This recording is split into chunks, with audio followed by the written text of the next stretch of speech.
I wanted to take this opportunity to make a video about the work that you're going to see on my website. I've been working on this work for really quite some time, beginning in the 1990s. That is to say, the container ship. Why, one might ask, would one use a container ship? Well, of course, one can use anything as a stand-in or vehicle or expression to look at any particular idea. For me, of course, globalism is really not a new idea, and it's not something that has just happened. Globalism is a constant. Human beings have been moving around the earth from the moment they became bipedal. And in that way, it is an old process driven by trade and the need to explore those new areas that will make it possible for you to exploit your needs. Agriculture, cattle,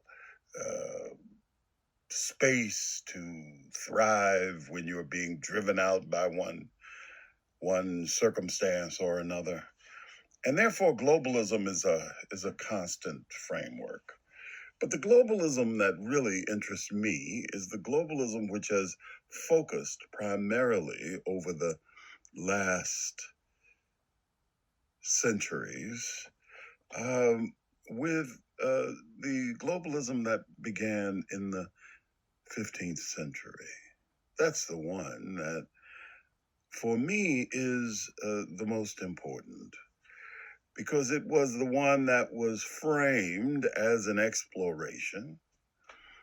And of course, its real intention was land grabbing and the need for wealth, to maintain wealth. And to do that, one had to use an ideology of power. And the ideology of power that is most profound, and that could be backed up with physical power, is really the power of the church to use religion to reinforce one's need for economic remuneration and economic power. And no civilization in the history of the world has been more successful at this than, of course, the European. And so, while the European is not unique in exploiting global needs, the European has perfected it over time. Not only with the development of carvels, which helped them to master the seas over time, and the development of the use of something that arose in China for celebratory purposes, that permitted what the Europeans call genius, the genius of discovery and investigation and scientific inquiry, which in this case led to gunpowder, which was shifted from its use for celebration and ritual to absolute physics, the physics of propulsion, to propel an object through the air with such devastating force that it could subdue cultures. And the perfection of those instruments, along with the necessary reinforcement through the society as a whole to make them believe that the capturing of souls was really the intent. And therefore, justification of enslavement, economic enslavement, and ultimately racial enslavement. And so it is that raciality, that use of skin color, of location, of class, all of that wrapped up in race. That is what fascinated me as a young person, a child even, without knowing exactly what it was.